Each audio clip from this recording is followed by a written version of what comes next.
Good afternoon.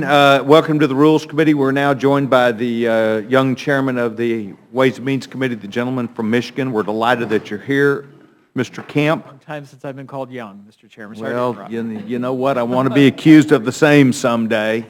We won't put that one to a vote. Today, the Rules Committee will consider two bills, H.R. 5771, the Tax Increase Prevention Act of 2014, and H.R. 647, the ABLE Act. By the way, Mr. Chairman, you'll note that we have a packed house today. That's because you've got a lot of people cheering for you for the hard work which you have allowed you and your staff to do for a long time in working with Mr. Crenshaw and others, including many in the disability community. And quite honestly, Mr. Chairman, we owe you a debt of gratitude for you making sure that this got done. H.R. 5771 would extend for 1 year a number of tax relief provisions that have expired in the last year. Will expire, as I understand it, December 31st.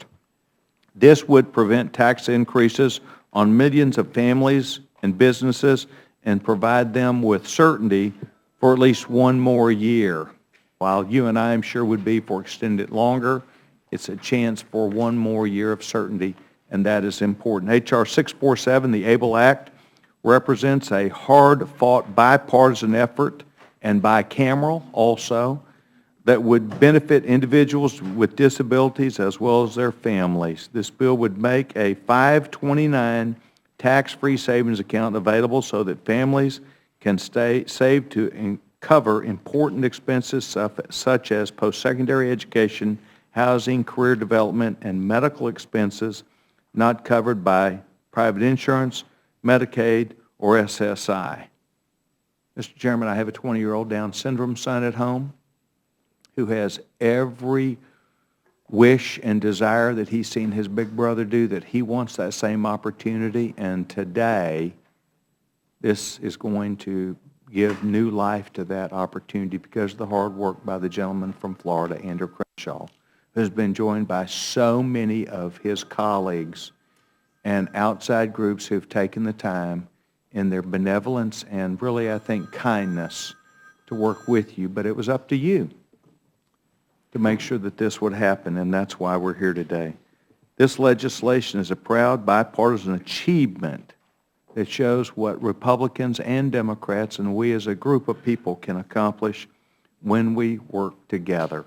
There are many people that we want to thank for their tireless efforts, but among them is Chairwoman of the Republican House, Kathy McMorris Rogers, Congressman Chris Van Hollen, who is the ranking member of the Budget Committee, who he and I have had numerous discussions about the importance of this bill, and of course our main lead sponsor, the gentleman from Jacksonville, Florida, Andrew Crenshaw. Today we have before us today two of our dear friends we are delighted that you're with us. Chairman Dave Camp from Michigan, as well as Ranking Member Sandy Levin. Sandy, I'm delighted that you're here. You got here faster than what we thought. We knew you'd be delayed a minute. But gentlemen, I want to thank both of you for being here today. I also want to especially thank Chairman Camp for his years of service, not just to the men and women of Michigan and the people of this country, but also his long-term issues that he has led this House of Representatives on. And Chairman, we're delighted that you're here. I know now's the time when lots of people are going to be telling you how great you are and pats on the back, but it's your actual work that will stand out. Your years of service to this conference and to this House of Representatives is so important. I know we all get frustrated when we talk about trying to get out of here quickly. But doing our work and doing it well is more important than leaving. I know I share, and I will let the gentleman from Florida give you the accolades that he believes are true, but doing this well, doing it together is important. And I want to thank both of you. Before we defer to you, I'd like to defer to the gentleman from Florida for any opening statement he'd like to make. Gentleman's recognized.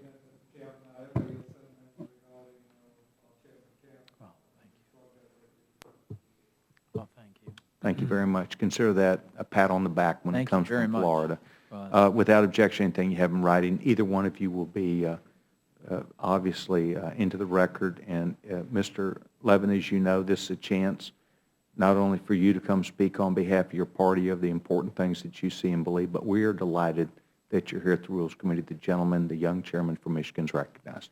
Well, thank you very much, Mr. Chairman, and Ranking Member Slaughter, or I should say Hastings. Look, I come before the committee today to really address two pieces of legislation that the House will vote on this week. One is the ABLE Act, which I'll talk about in more detail later, and the other is the Tax Increase Prevention Act. Well, I'm pleased to discuss the ABLE Act with you. I hope that there would not be a need to bring the Tax Increase Prevention Act to the floor. As we all know, there's a series of tax provisions that routinely expire that Congress must then renew and then typically extend them for 1 year retroactively and 1 year prospectively. Congress routinely extend these policies without offsetting revenue loss. This on-again, off-again style of legislating on a temporary basis is a terrible way to make tax policy. We're the only nation in the world that conducts their tax policy in this manner. Hardworking taxpayers deserve to know whether these policies are going to be there year in and year out. Are they going to be there on a permanent basis? Temporary renewals really can't provide the certainty that American businesses and families need in order to make the best decisions about how to conduct their lives, how to invest in cutting-edge research, how to buy new pieces of equipment, and also, more importantly, whether they hire that additional worker. These temporary renewals mean uncertainty for them and for families as well. Throughout the year, the House passed on a bipartisan basis permanent extensions of many of these policies. Analysis by the nonpartisan experts at the Joint Committee on Taxation confirmed that permanent extension of these policies would result in companies spending more on research and development, making new investments, all of which would promote job creation and higher wages. So having passed a number of these policies through the House on a bipartisan basis, we proceeded with the rather old-fashioned approach of beginning bipartisan negotiations with the Senate. And until last week, we were making significant progress in those negotiations. Many of the bills that passed the House on a bipartisan basis were to be included in an agreement with the Senate. In addition, we were going beyond the list of traditional tax extenders and including additional policies designed specifically to assist low and middle income American families. However, before those negotiations could conclude, the administration took the unusual step of issuing a veto threat. And the veto threat was issued over the bipartisan bicameral negotiations because they had not concluded yet. Now, I can't tell you with certainty exactly what the administration wants because they have not reached out and told me or the committee what the president's priorities are.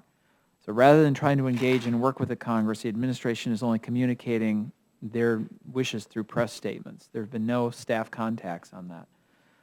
The president's often said he wants to work with the Congress to find these bipartisan solutions, and in fact, in a press conference after the election, he said, and I'm quoting, "I'm eager to work with the new Congress to make the next 2 years as productive as possible. I'm committed to making sure that I measure ideas not by whether they are from Democrats or Republicans, but whether they work for the American people," end of quote. So obviously the actions last week are really in contrast to that statement. So as a result of the administration's actions, negotiations with the Senate have come to a standstill. With the end of the year and the new tax filing system rapidly approaching, we need to act. The IRS has been clear that unless Congress acts quickly, it will be forced to delay the start of the tax filing season. So the legislation before you today will address the concerns raised by the IRS and ensure the tax filing season can open on time.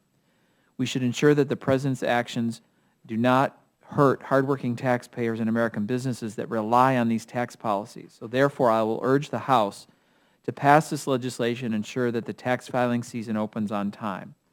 Now to the other piece of legislation before us today. Many of us in this room know the joys and responsibilities of being a parent. Part of that responsibility is working every day to ensure that our kids can have the kind of good education and live the safe and healthy lives that we would like them to live. We spend years ensuring they have the necessary skills so they can be independent and allow them to reach their full potential as adults. So obviously being a parent is challenging, and many of the everyday responsibilities parents face can increase tremendously when they have a child with a disability. So today we have an important opportunity to ease some of the challenges that those with disabilities, their parents, and their caretakers face. The Achieving a Better Life Experience Act, commonly known as the ABLE Act, will allow those with disabilities and their caregivers to have the stability and security of knowing that they can save and provide for education, housing, and medical expenses for the future. Many of our nation's disabled receive their medical care through the Medicaid program and additional cash assistance from the Supplemental Security Income Program, which provide a stable source of medical care and benefits. But to remain eligible for SSI, the program sets a resource limit of $2,000, limiting the ability of the disabled to save for the future. The ABLE Act addresses that by allowing those with disabilities to set up tax-free saving accounts in order to save for their own costs of medical care, housing, transportation, and continued education. This will allow those on Medicaid and SSI to work, earn, and save more while still receiving these important benefits. It's important to note that these savings accounts will be available to all individuals with disabilities and their caretakers, not just those on Medicaid or SSI. This is a common sense bill that will aid those with disabilities and their caretakers so they can live more fulfilling, happy lives and have the ability to provide for a better future. As Sarah Wolf, a strong advocate of the ABLE Act, who's worked for years to see its passage, said in testimony before the Senate Finance Committee, and I'm quoting her testimony here, "Just because I have Down syndrome, that shouldn't hold me back from achieving my full potential in life. I can work a full-time job, be a productive member of society, and pay taxes. But because of these outdated laws placed on individuals with disabilities, people like me are held back in life. This is the year we call on leaders in Congress to put an end to the inequities that exist for people with disabilities by passing the ABLE Act and allowing individuals and families to save for their future and break down the barriers to employment for these individuals." I couldn't say it better than Sarah did. Today we have an opportunity to make a real difference for those who need it most. And when the Ways and Means Committee marked up this legislation in July, we did so without including offsets. And Ranking Member Levin impressed upon me his desire to see that it is fully offset. We have done that in the bill before us today. It is offset with a mix of reduced spending and additional revenue, matching the mix of higher spending and lower revenue in the underlying ABLE Act. It's important to note that there are no partisan offsets in this bill. We stayed away from offsets. We know our red lines to either side of the aisle.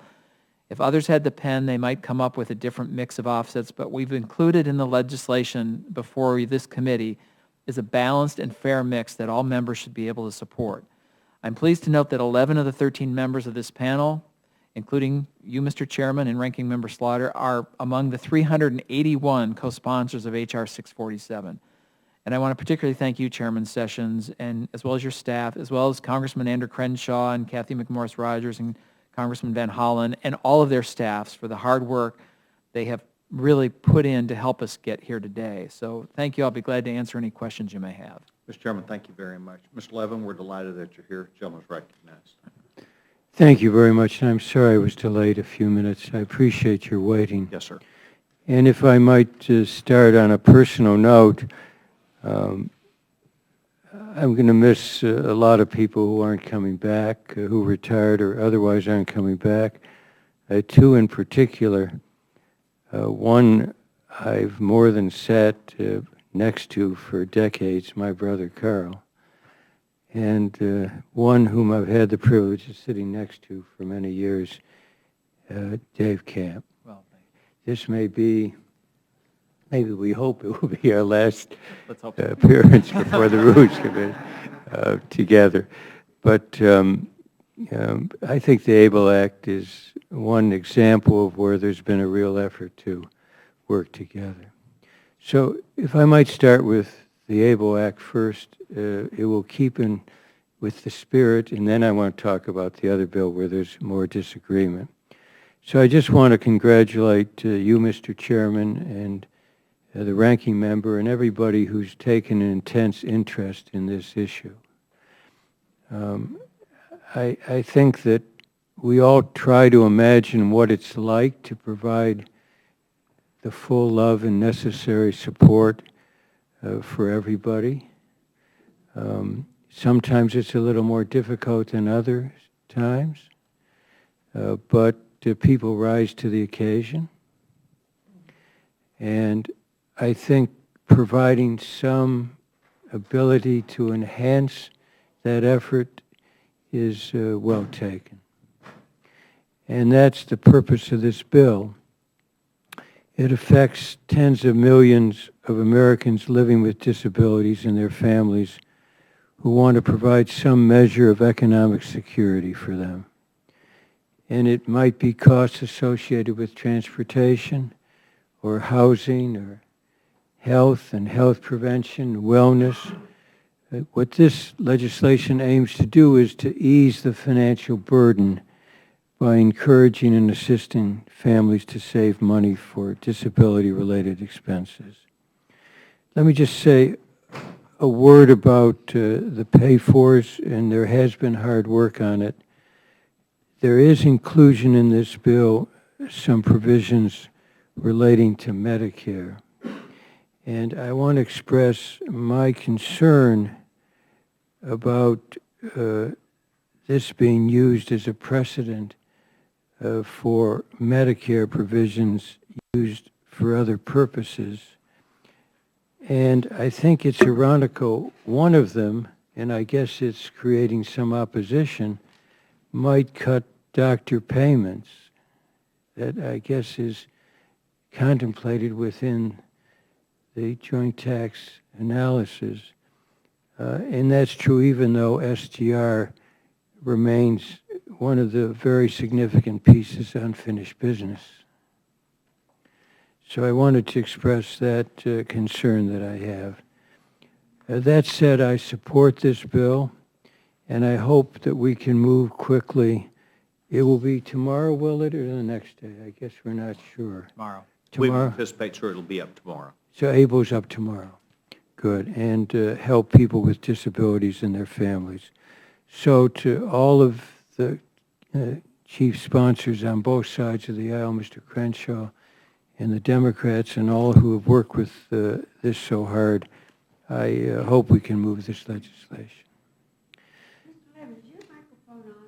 It is. It is. I'll get closer to it. I'll get closer to it. It's very much on. The green light is not red yet.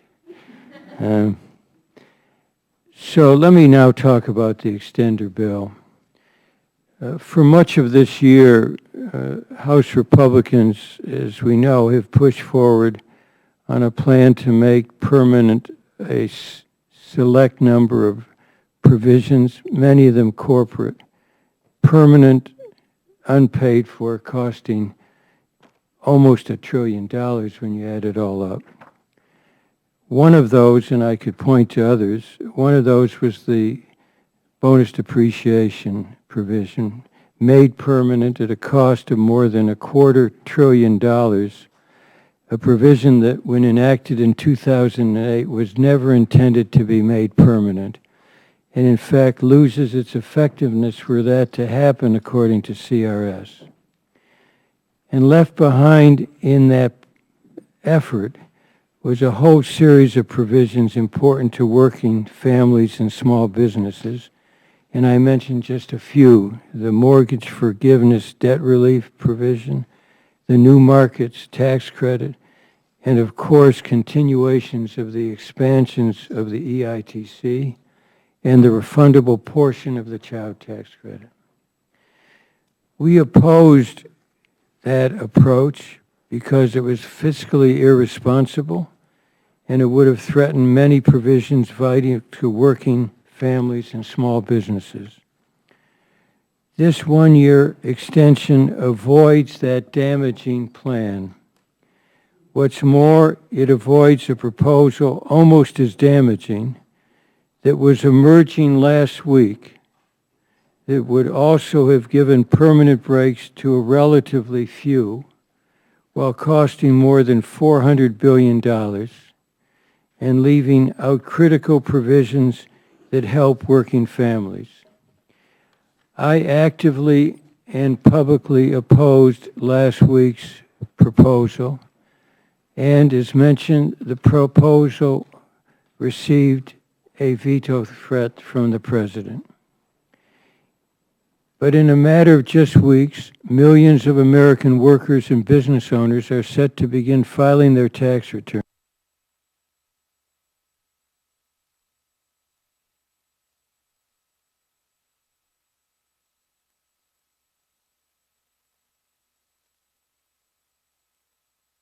they're able to take advantage of.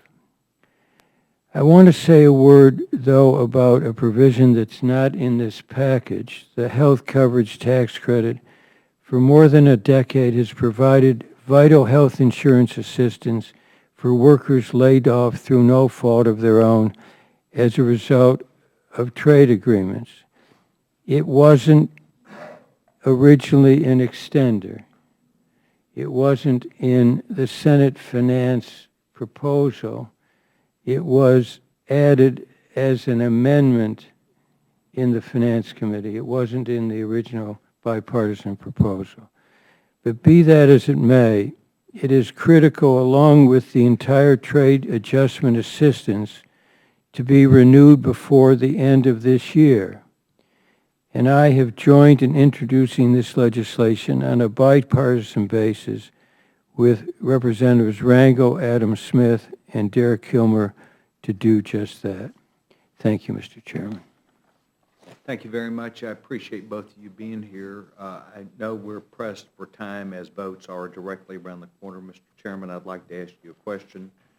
In the package here that we've been provided a list of all of the items that are included in the extender package on page 4 at the bottom, section 127, expansion of increased expensing limitations and treatment of certain real property as section 179 property.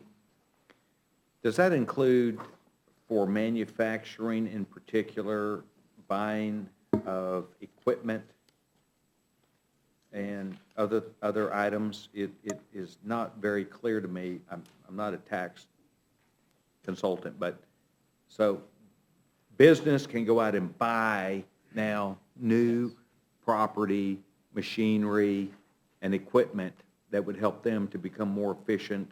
And then is this, in essence, accelerated depreciation? This goes back a year, so this will be for all of 2014. So when they file their taxes in 2015, they'll be able to take advantage of that provision. Is there anything moving forward, or is it always behind? In a larger package, we were looking at making that item permanent, so it wouldn't be this on again, off again. You'd like to make it permanent, I'd like but to make at least it we'll permanent. provide And people who there's a trust lot us. of bipartisan support to make it permanent. I such know as there me would be. personally. We want to see And, manufacturing take off. I think that's probably the provision members have asked me about most. But in this really default position we're in, it's going to be a one-year extension of that policy, which because it's expired, it will be back for 2014. That's awesome. I have much that I'd like to say and questions I'd like to ask. I'd like to defer to the Vice Chairman of the committee, the gentlewoman from North Carolina, Mrs. Fox. Thank you, Mr. Chairman. I appreciate it. I'm cognizant of the time constraints also. I think the chairman's done a fabulous job of explaining the bill and explaining why we are where we are, and I think the material provided by Ways and Means is really excellent, and I commend the staff for that. And I have no questions, and I thank both of our colleagues for being here today. Thank you, Mr. Chairman. I yield back. Gentlewoman from from New York. I was going to say Rochester.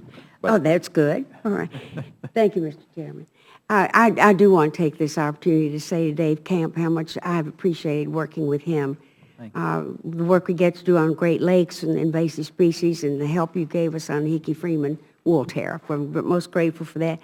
And happiest that you've regained your health. That's the best part. So happy for that. I do have a question because of my district have large numbers of people who lost their pensions and health care from Delphi. Yes. And the health coverage tax credit is terribly important to them. And I'm going to have a hard time explaining to them that they're going to lose out, but racehorses are taken care of. Why is that? And there's a number of Delphi workers in Michigan as well. Yeah. I've actually had a number of meetings with them. Yes. HCTC is, as my colleague and friend pointed out, is not an extender and has not typically Not been used much either, has it? I think that 30,000. No, it has. It usually travels with TAA. We do need to renew the TAA bill. I think that's the appropriate place to have that debate. And that will happen there on TAA, you think? I think next year. Okay. Clearly, TAA usually is part of the discussion on Trade Promotion Authority. Those trade issues all move together, and that's where HCTC has been placed. That's where it was in 2010 when we negotiated a similar sort of extenders package. Then it really was with TAA that we need to. Could I just? Are you referring to the elaborate? TPP? Excuse me, Mr. Lavin. What a bill that I really can't stand. I really, The TPP will devastate Yeah, American workers, as most trade bills have. That hasn't been presented to us yet by the administration. Right. I know they're negotiating it. I don't know when we'll see that. Right. Generally, before that happens, we look at Trade Promotion Authority or Trade Right. Priorities Act, TPA. Fast track. Yeah, that has to be finalized. There was a bipartisan effort on that. But I think there's a bipartisan effort against it. Yes, there is. But There I'm usually part is. of that. Yeah, that has not been, there's no proposal that's coming before the Congress on that anytime soon. That would also be, I think, next year, I hope in the first quarter, but I don't know. I hope so for mine and your constituents. Mr. Lavin. Thanks for the question. Could I just elaborate briefly? TA expires the end of the year. We need to renew it on its own. And I hope we do that. In the lame duck session. No, it No. won't be done in lame duck, Okay. but it should be done soon thereafter. Okay. Well, it's So probably in the first the way it works is if you're certified before the expiration date, your benefits continue for the period allowed under the law. What will not happen is that the health credit will not continue while your basic benefit is, but all of it will expire at the end of the year, including the health benefit. So for people who are certified in the future, we're going to have to renew TAA with the health tax credit. I understand. And I'm hopeful that we can do so on a bipartisan basis. I hope so as well. Thank you very much, gentlemen. Gentlewoman yields back her time. Gentleman from Utah is recognized. Gentleman has not seeking time. Gentleman from Massachusetts. Well, I want to thank you both for being here. Mr. Camp, I too want to thank you for your service to this Congress and to the country, and appreciate your work here. I've been very much involved in this issue of parity for employer-provided mass transit and parking benefits. And in Section 103, there's an extension of parity for employer-provided mass transit and parking benefits. But as I read this, seems to be a problem, and that is that retroactively increasing the transit benefit is virtually impossible for legal and administrative purposes. The benefit is taken each pay period and is not a tax credit or deduction at the end of the year. And the IRS has ruled that the transit benefit can only be provided going forward. Therefore, this extension for 2014 does not impact the transit benefits employees have received this year and will not provide the increased benefit for next year. And what we should be doing is extending the transit benefit parity through 2015 so that employees will have access to the maximum allowable deduction going forward. And I don't know what's going to happen in the Senate, but I mean, if my interpretation of this is incorrect, then let me know. But my hope is that we can kind of work this out so that the benefit that we claim is in this bill is actually in this bill. Well, obviously in the larger package, we were hoping to make that thing permanent. All right. So but that's not to be. But they should be able to tally that up at the end of the year for filing. Clearly, they won't get the benefit on a per pay period basis, so they will have that as they'll have withholding, but they should be able to, upon filing, be able to go back and get the credit for the entire year, unless there's something you need to tell me. Yeah, that's not my So it would be a understanding of withholding it. thing at the end of the year. Well, that's not my understanding of it. And maybe we can work with your staff just to clarify that, because I think there's some confusion over this. We're getting a lot of calls that, in fact, you couldn't do that. And I guess if you can't do that, if there's something that could be done before this is all wrapped up and sent to the president, to make sure that it can be. I think that would be helpful. Be glad to work with you. I think Okay. I'm understanding right now the transit benefits are included in income, so they're going to have a higher income on their W-2 than if we didn't do this. But once we do this, they should be able to figure that out when they're filing. But Mr. Montgomery, could I add? work on that with you. Yeah, I think we should do that. I've been told it's possible, though difficult. Okay, all right. So Yeah, it won't be. It'll be confusing.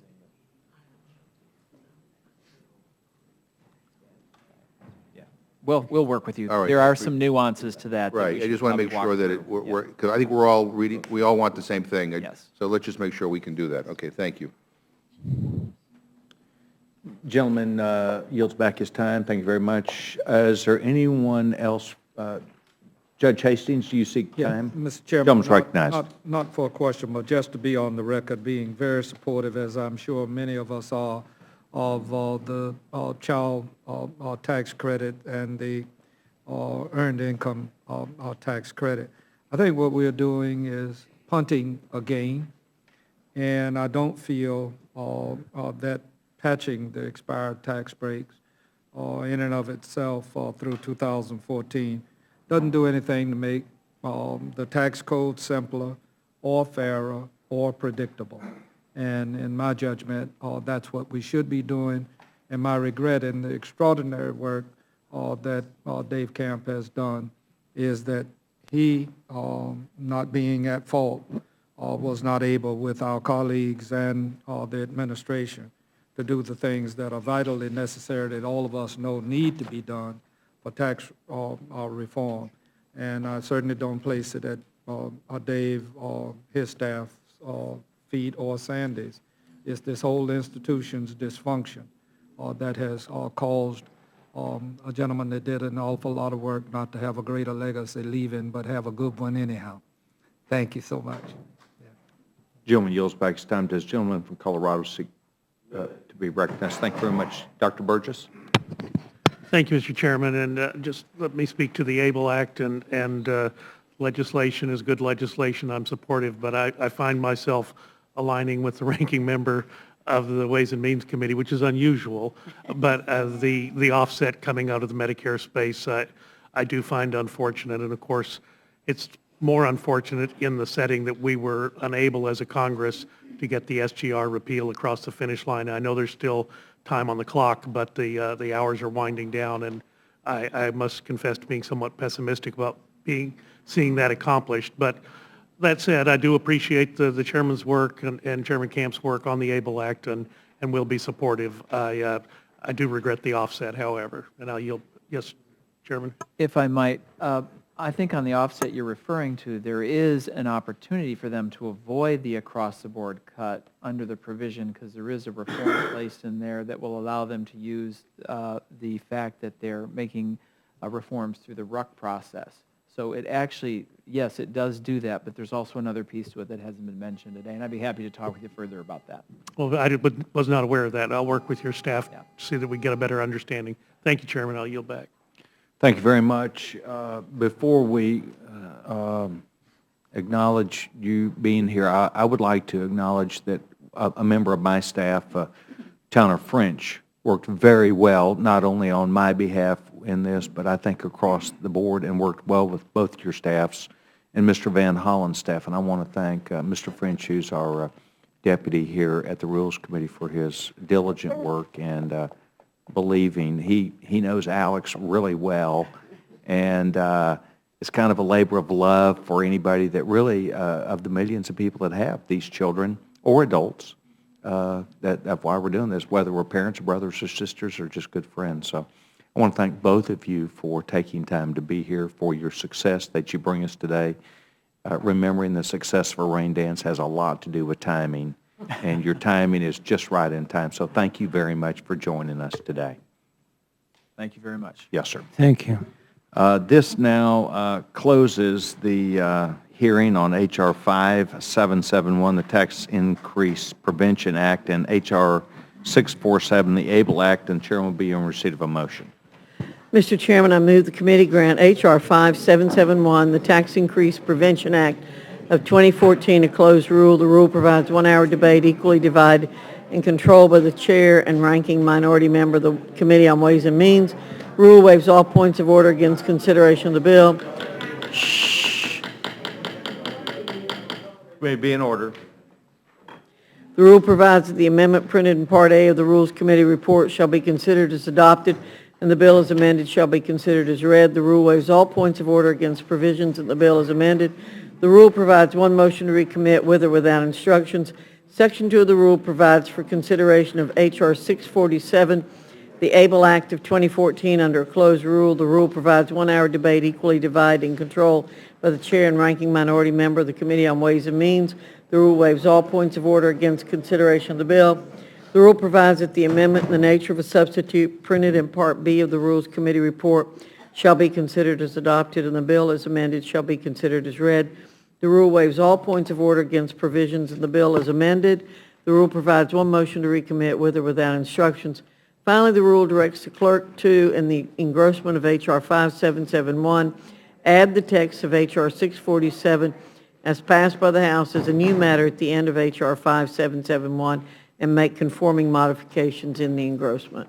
You've now heard the motion from the Vice Chairman of the Committee, the gentlewoman from North Carolina, Mrs. Fox. I would add to this, this rule provides for consideration of both bills under a closed amendment process, a standard process for tax measures. After passage of both measures, the rule provides that we will send the text of both measures to the Senate as a combined bill. Both of these are important measures, and this rule will expedite getting them to the Senate so that we can get closer to completing our work. You've now heard the motion. Is there amendment or discussion? Just a brief Gentlewoman's discussion. recognized. I'm sure that I share, with my colleagues share with me the fact that we deplore another closed rule. But we understand we're very lucky to get the extenders up at all this year, so we could give you our support. And we thank you for that, but we would have preferred an open rule, and I think I need to make that point. I think that's a great point. You know, I think if I were in your You shoes, do the same thing? I've seen people do the same thing. Yes, ma'am. But I do catch your point, and this is why I think the words that were used without being a negotiated settlement, they've tried to work as closely as they can. You heard the chairman refer to a honed down or reduced version. That said to me, negotiation closer, closer, closer to the real deal. And that's why I wanted to make sure that I could look at my committee members and say, I believe this is a bill that's worthy of passing. It's not just a bill we're going to go back and forth, but hopefully get this thing done. Well, we do appreciate that there have been changes made since the President said he would veto. So, but as pointed out, losing the child credit, tax credit, and EITC, while we take care, again, of racehorses, which I know are important to the economy, I guess. It's a little hard for us to swallow over here, but we've made our point, I think. Yes, ma'am. And you know what? I'll accept that point, and I thank you very much for making it today. Is there further discussion or amendment? Seeing none, the vote will now be on the motion from the gentlewoman from Grandfather Community, North Carolina. Those in favor signify by saying aye. Aye. Those opposed, no. The ayes have it. The ayes have it. I want us to be aware that while we do not have any announced meeting, we're expecting NDAA. You know and I know that there's been significant progress, perhaps even agreement. And so I would anticipate that that would happen. We're in our final 2 weeks. I would hope that we would see it tomorrow. And I will be managing this bill for Republicans. And my dear friend will be managing, Mrs. Slaughter will be managing for Democrats. Thank you very much for the attention today. We've now completed our work for the day.